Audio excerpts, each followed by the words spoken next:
Assalamualaikum warahmatullahi wabarakatuh. Apa kabar semua anak-anakku? Bismillahirrahmanirrahim. Hari ini kita akan belajar akidah akhlak. Materinya adalah akhlak terpuji bagian pertama. Yang akan kita bahas pada pagi hari ini adalah tentang taat, ikhlas, dan khauf. Mari bersama-sama kita simak penjelasan pada video kali ini. Taat. Pengertian taat menurut bahasa adalah tunduk, patuh, dan setia. Sedangkan menurut istilah, taat adalah tunduk dan patuh terhadap segala perintah dan aturan yang berlaku. Taat kepada Allah berarti patuh kepada perintah dan aturan-aturan yang dibuat oleh Allah dalam segala hal, baik aturan itu yang berhubungan dengan beribadah kepadanya maupun aturan yang berhubungan dengan berinteraksi dengan sesama manusia maupun makhluk lainnya. Perintah untuk taat kepada Allah dan Rasul terdapat dalam Al-Quran surat An-Nisa surat keempat ayat 59. Mari kita baca bersama-sama.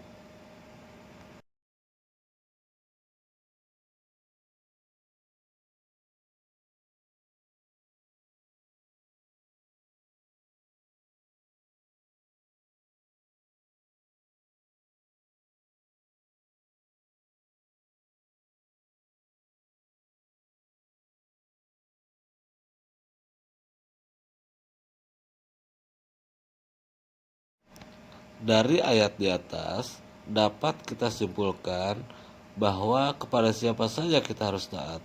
Yang pertama, taat kepada Allah Subhanahu wa taala. Yang kedua, taat kepada Rasulnya yaitu Nabi Muhammad Shallallahu alaihi wasallam. Dan yang ketiga, taat kepada ulil amri atau pemerintah. Dampak positif taat kepada Allah dan Rasulnya minimal ada 3. Yang pertama, memperoleh kepuasan batin karena telah mampu melaksanakan kewajiban Allah dan Rasul. Yang kedua, memperoleh ridho Allah Subhanahu wa taala karena telah mampu menaatinya. Dan yang ketiga adalah memperoleh kemenangan yang besar. Cara membiasakan diri taat kepada Allah dan Rasulnya. Yang pertama, sholat tepat waktu.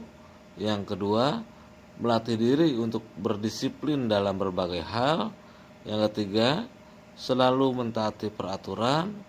Yang keempat, senantiasa menjaga diri agar tidak melakukan hal-hal yang dilarang oleh agama walaupun sedang sendirian.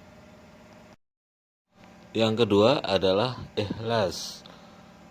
Ikhlas menurut bahasa berarti bersih dari kotoran, sedangkan menurut istilah dapat diartikan niat mengharap ridha Allah Subhanahu wa taala semata dalam beramal sebagai wujud menjalankan ketaatan kepada Allah dalam semua aspek kehidupan. Perintah Allah tentang ikhlas terdapat dalam Al-Quran surat Al-An'am surat ke-6 ayat 162. Ini sering kita baca sehari-hari di dalam doa iftitah. Bismillahirrahmanirrahim. Qul inna salati wa nusuki wa mahyaya wa mamati lillahi rabbil alamin. Katakanlah hai Muhammad, sesungguhnya salatku, ibadahku, hidupku dan matiku hanyalah untuk Allah, Tuhan seru sekalian alam. Ada minimal 3 dampak positif beramal secara ikhlas.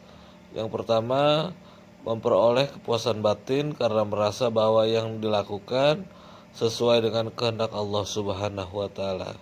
Yang kedua, merasa senang karena adanya harapan mendapatkan ridho dari Allah Subhanahu wa taala.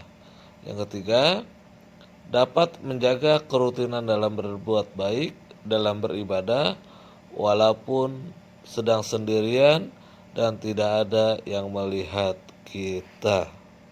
Ada 4 cara membiasakan diri beramal secara ikhlas. Yang pertama, tidak bangga dengan pujian orang lain. Yang kedua, tidak kecewa apabila dicemooh oleh orang. Yang ketiga, melatih diri beramal secara sembunyi-sembunyi. Yang keempat, tidak memuji orang lain yang berbuat baik karena khawatir akan mendorong orang tersebut menjadi ria dan sombong. Ciri-ciri orang yang memiliki sifat ikhlas. Yang pertama, mendapatkan kasih sayang dari sesama manusia karena keikhlasan beramal dapat membuat orang lain menyukainya. Yang kedua, tidak serakah terhadap harta benda di dunia. Yang ketiga adalah khauf. Khauf berasal dari bahasa Arab yang berarti takut, resah, khawatir, dan cemas. Dalam kamus tasawuf, khauf adalah suatu sikap mental yang takut kepada Allah karena kurang sempurna pengabdiannya, ataupun karena khawatir kalau Allah tidak senang kepadanya dan akan menghukumnya atas apa yang telah dilakukannya.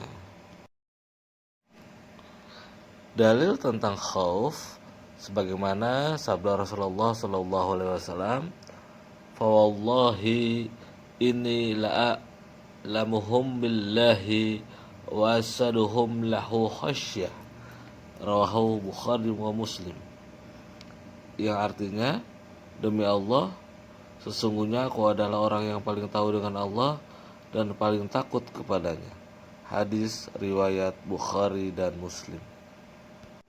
Dan Allah pun telah menjelaskan dalam Al-Quran, dalam surat Al-A'raf, surat ke-7 ayat ke-56. Mari kita baca bersama-sama.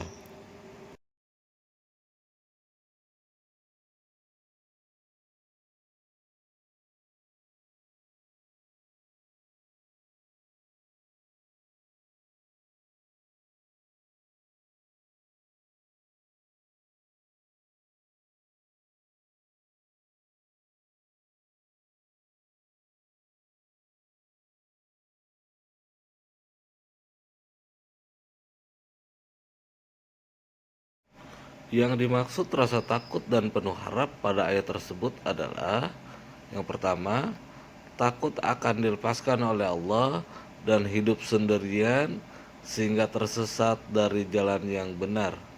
Yang kedua, takut mendapat siksa karena melanggar aturan-aturan dari Allah Subhanahu wa taala. Yang ketiga, sangat mengharap ridho dari Allah Subhanahu wa taala. Dampak positif dari sifat khauf yang pertama, dapat menjaga kerutinan dalam berbuat baik. Yang kedua, dapat meningkatkan kualitas ibadahnya. Yang ketiga, tidak menganggap ringan semua perbuatan dosa. Yang terakhir, tidak bangga dan sombong atas kebaikan yang pernah dilakukan pada masa lalu. Soal latihan pekan ini, silakan ditulis di buku, dijawab, difoto, dan dikirimkan ke WA saya. Jangan lupa tuliskan nama dan kelas. Soalnya adalah, yang pertama, sebutkan contoh taat dalam kehidupan sehari-hari. Yang kedua, sebutkan contoh ikhlas dalam kehidupan sehari-hari. Yang ketiga, sebutkan contoh khauf dalam kehidupan sehari-hari. Silakan dijawab dan saya tunggu 30 menit dari sekarang. Demikianlah pembelajaran kali ini. Semoga bermanfaat. Mari sama-sama kita tutup dengan membaca lafaz hamdalah. Alhamdulillahirrabbilalamin. Semoga bermanfaat. Kurang lebihnya mohon maaf. Terima kasih. Assalamualaikum warahmatullahi wabarakatuh. Tetap semangat walaupun belajar dari rumah.